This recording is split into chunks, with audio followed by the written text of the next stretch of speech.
tengan una buena tarde. Permítanme hacer una breve presentación para simplemente a los efectos de que sirva como disparador, como un disparador de algo que va a ser mucho más rico, que va a ser el diálogo y la reflexión que se va a hacer, que van a hacer ustedes después. El título, desde el título, ya pretendemos que sea un disparador, ¿no? La apuesta a blindar Abril fracasó. ¿Hay alternativas? Lo primero que debemos hacer es mostrar la evidencia objetiva de que realmente, lamentablemente, la evidencia, el objetivo de blindar Abril fracasó. Si tomamos desde el principio de la epidemia en Uruguay, desde el 13 de marzo del año pasado, hasta principios de octubre del año pasado, hasta principios de octubre del 20, había un promedio diario de casos de 20 casos diarios y prácticamente no había fallecidos. A partir del mes de diciembre del año pasado, principios de diciembre, con la amenaza de las fiestas que se venían, y hasta el 22 de marzo aproximadamente ya de este año, las cifras se multiplicaron por 8. Pasamos a tener un promedio diario de unos 160 casos y ya empezaron a aparecer los fallecidos, por lo menos un fallecido diario. En ese momento, el 23 de marzo, el Grupo Asesor Científico Honorario, el GACH, aconsejó blindar el mes de abril. Y vamos a ver qué sucedió a partir de ese 23 de marzo, cuando se decidió blindar abril. En la primera semana siguiente al 23 de marzo se produjeron 1.750 casos, se multiplicaron los casos por más de 10 y empezaron a producirse 15 fallecimientos diarios promedio. En la otra semana, que terminó el domingo 4 de abril, ya se produjeron 2.907 casos diarios promedio y 27 fallecimientos.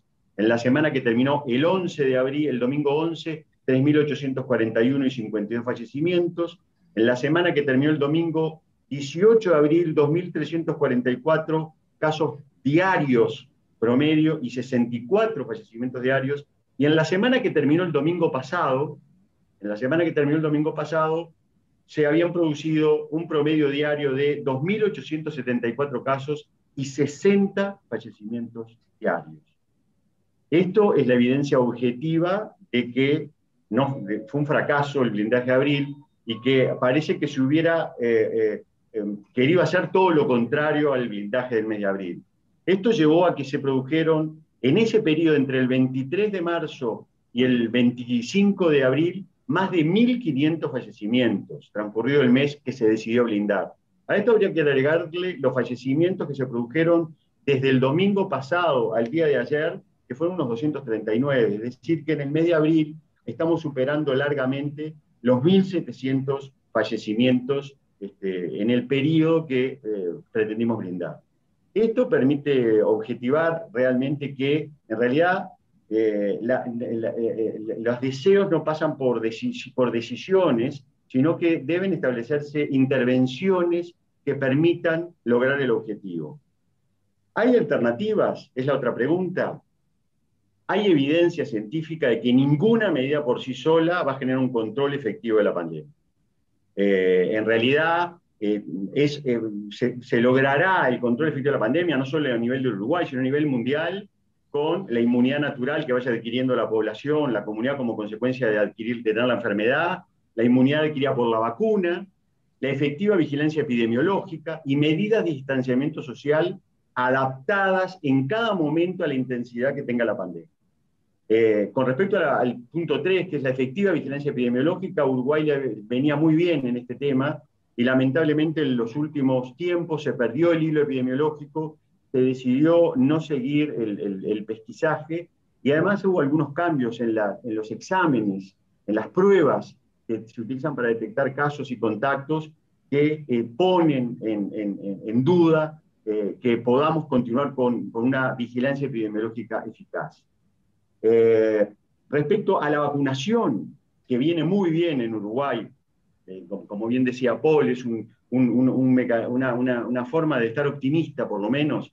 La vacuna es sin duda la mejor estrategia que va a lograr limitar el avance de los contagios. Ahora, debe tenerse claro que para que la vacuna logre los resultados pretendidos, debe lograrse la inmunidad de rebaño, que está más o menos calculado que por Uruguay sería las 2/3 de la población, y estamos bastante lejos de alcanzar esa inmunidad de rebaño, y lejos nos referimos en el tiempo, ¿verdad? Se van a requerir meses para alcanzar esa inmunidad de rebaño, o sea, para ver los resultados de la vacuna. El propio Gach ha dicho que se va a ser difícil ver un descenso con resultados de la vacuna en el próximo mes, en el mes de marzo. Entonces surgen dos preguntas. ¿Es razonable y ético esperar, sin implementar otra intervención, a que se alcance la ansiada inmunidad de rebaño? ¿Es responsable resignarse y acostumbrarse a decenas de muertes evitables a diario de compatriotas mientras se alcanza la inmunidad de grupo? Una de las medidas planteadas es la tan discutida medida del aumento del distanciamiento social en muchos aspectos, cuyo objetivo, el objetivo de estas medidas es que se diluya el pico de la pandemia, lograr que baje el pico y que se reduzca. Y existe evidencia científica que esto ha funcionado en muchos lados. En otros lados no ha funcionado, obviamente, porque seguramente no se implementó bien, pero en lugares que se implementó bien, hay evidencia científica que ha funcionado, y un ejemplo de ello es Israel, que logró achatar la curva no solamente con vacunación.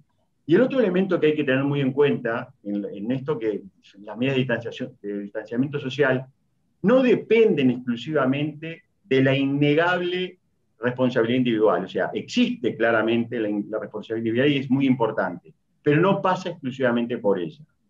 Las medidas de las que hablamos cuando hablamos de distanciamiento social, estamos hablando de cierre de bares y restaurantes, cierre de comercios y shoppings, restricción de la movilidad en determinados horarios o restricción de la movilidad en determinadas zonas o para determinadas zonas. O sea, existen múltiples mecanismos para ejecutarla. Estas medidas de prevención, de supresión, en realidad el gran efecto es hacia los más débiles, hacia las personas que son más susceptibles para adquirir la enfermedad o incluso para morir, que son las personas habitualmente que tienen comorbilidades o que tienen otras vulnerabilidades sociales que hacen que sean más susceptibles. Está muy claro que estas medidas de distanciamiento social, estas medidas preventivas de supresión, si bien tienen sus efectos positivos, son difíciles de implementar, son incómodas para la población, a nadie nos gusta, y lo más importante, afectan económicamente a una comunidad. Ahora bien, debemos tener claro que lo mejor para cualquier virus es mucha gente, muy junta y moviéndose. Cuanto menos nos movamos y más separados estemos, mejor. Es decir, que las medidas de aislamiento son realmente imprescindibles. Cierto es que sí, van a afectar económicamente, eso tampoco hay ninguna duda. Ahora bien, esto que las medidas preventivas afectan económicamente es conocido hace muchísimo tiempo, y no solo para coronavirus, para cualquier intervención preventiva a nivel poblacional, a nivel de salud pública. Así, Kofi Annan, ex secretario general de las Naciones Unidas, en 2004, hace ya unos cuantos años, nos decía esto: edificar una cultura de prevención no es fácil. En tanto que los costos de la prevención deben pagarse ahora, sus dividendos se hallan en el futuro remoto. Además, los beneficios no son tangibles, son los desastres que no sucedieron. El segundo punto que queremos tratar y que está bueno para verlo en esta mesa de diálogo es la responsabilidad individual, que fue un tema muy traído en los últimos tiempos y discutido si con la responsabilidad individual alcanzaba o si había que agregar más cosas. Este también es un tema que ha sido ya laudado por la salud pública y la salud colectiva.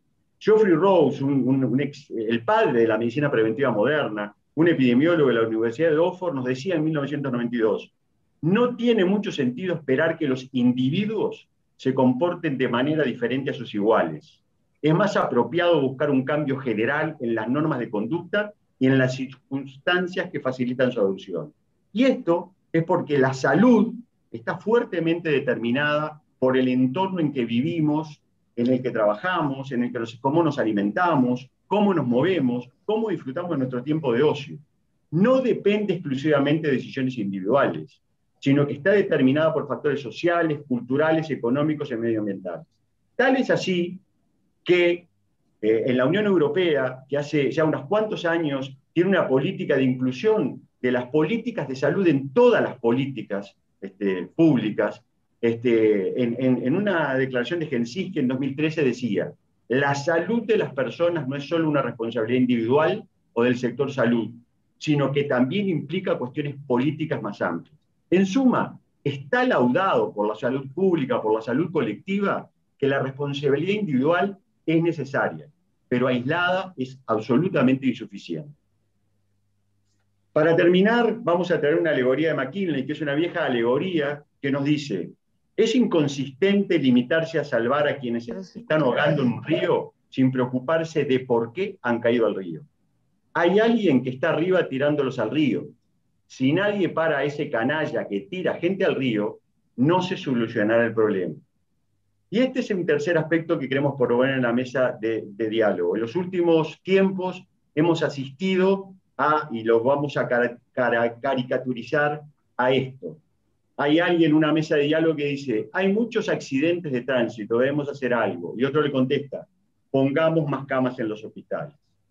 En definitiva, es claro que aquí se está apuntando a los efectos y no a las causas. En suma, esta presentación lo que pretendía es que justamente comencemos a dialogar y a reflexionar.